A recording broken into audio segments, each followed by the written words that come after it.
I am Kevin Zellman with some of the cast for Vanderpump Rules. We have Tom Sandoval and Stassi and Jax here. How are you guys doing? Great. How are you doing? We're good. You guys ready? Yeah. We have some hard-hitting questions for you that I want to know about this season. I'm a super fan, so I'm also curious to know about all this stuff too. Stassi, a lot of the season focused around your love life, and you had a lot of blind dates, and people were setting you up. What is your status right now? I'm single. Okay. Yes. Are we talking to anyone? Are we on apps or? I got kicked off my dating app that I was on. And why were you kicked off?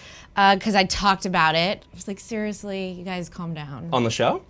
No, just I talked about it like in the public. Oh. So I got kicked off. I talked to people, but I made a promise to myself that I was going to try and stay single for a year. Good. So and it's been a while. What, I think like 9 months. She's secretly dating Tom's triple brothers. What? Yeah. We get freaky. Yeah, do we know the names? Do we know who's who?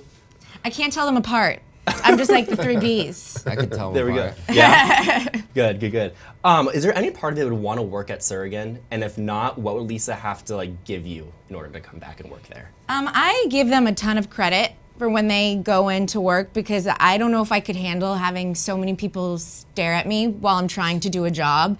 That's really stressful. It's very stressful. Stare at you because they recognize you from the show? Yeah, because of course people are coming to SUR because they watch Vanderpump Rules, so they want to see everyone at the restaurant, and my blood pressure is way too high for that. It's tough for the girls because the girls are servers, so they're kind of like right there with the customers, where we actually have a bar that kind of separates. So it is kind of hard because you're making a drink, you want to be nice and friendly, but then they're like, okay, can you tell us about the show? But you also got 100 people that you got to serve drinks to, right. So you got to go quickly, but you got to be nice, but you can't be too mean. It's kind of like, it's frustrating. Well, I've been at SUR when you were bartending one time, and you're coming around, people are wanting pictures, and does that get irritating? You guys kind of like that aspect? Well, I mean, you know, we're at SUR, so it's like we know what we're getting into when we walk through the door. So. But the manager also has to realize like there are people who need to take pictures, but we also have to work, but we also have to be friendly.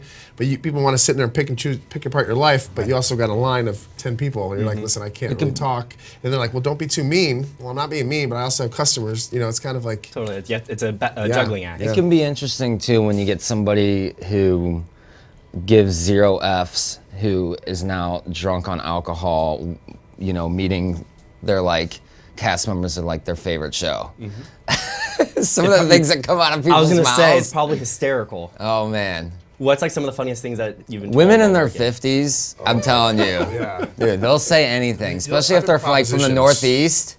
Yeah. Oh man. They're like, I could be your mother, but I could give you a run for your money. Yeah. But like, yeah, take your shirt off, let me see your abs. Yeah. So how do you guys respond to that? Yeah, you know, you nod, just smile. Okay, thank you. Thank you. Next. Yeah. Yeah. Do you still talk to James? We talked about this earlier. Yeah. You still talk to James? Yeah. How's he doing? He seems to be doing good. He seems to be happy. He seems to be a little bit less emotionally volatile, a little bit. And what's his job right now? Is he DJing somewhere? Yeah. Good. He's been traveling, touring, and DJing.